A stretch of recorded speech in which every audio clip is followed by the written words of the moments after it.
Okay, so today's video is brought to you by Dylan Graham in an article titled DBD Player Populations and Network Traffic Are Worse Than We Thought.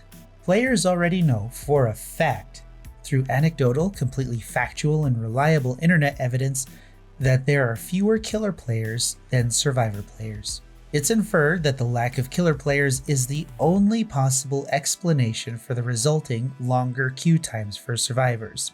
The question today is, does the data prove it? Space Coconut.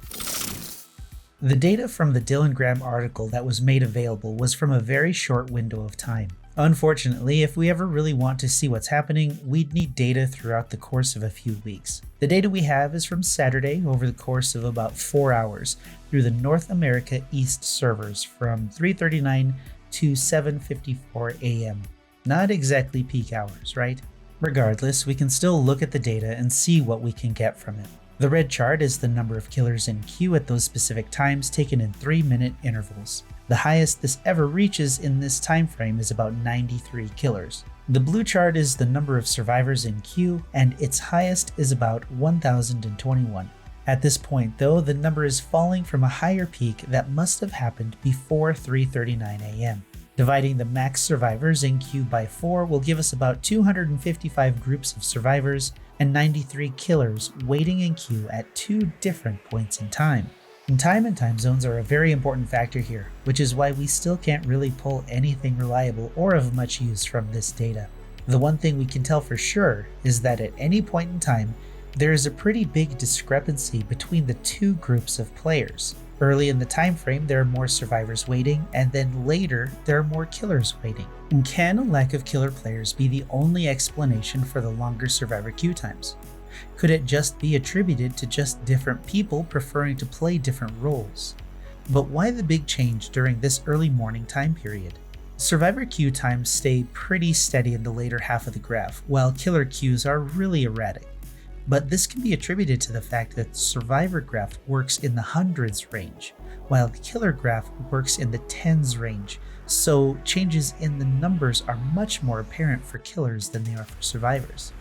The problem we're looking at is simply that 4 survivor players are required compared to the 1 killer player.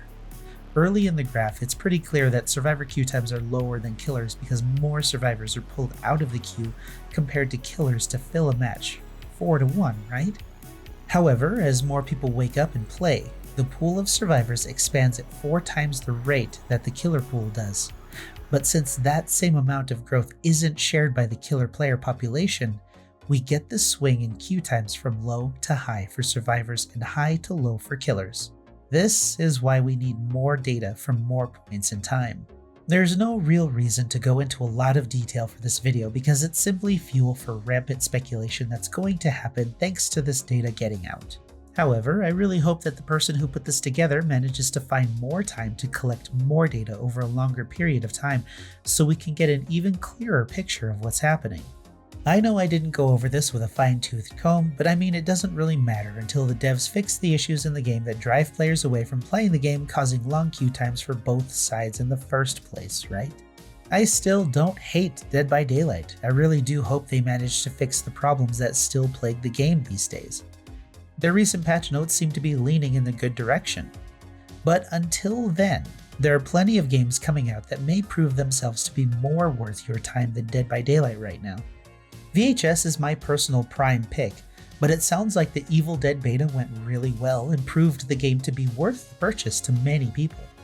Midnight Ghost Hunt looks to be very fun, and I'll definitely be picking it up when I get back from a trip to Seattle. It's spring break and my teacher wife is taking us out on an adventure. That's about it for me. Let me know what you thought of this video and if the data says something else to you or if you think I got something wrong in my simple analysis. Like the video if you liked the video, dislike it if you disliked it, and until next time, I'm Space Coconut, and you're welcome.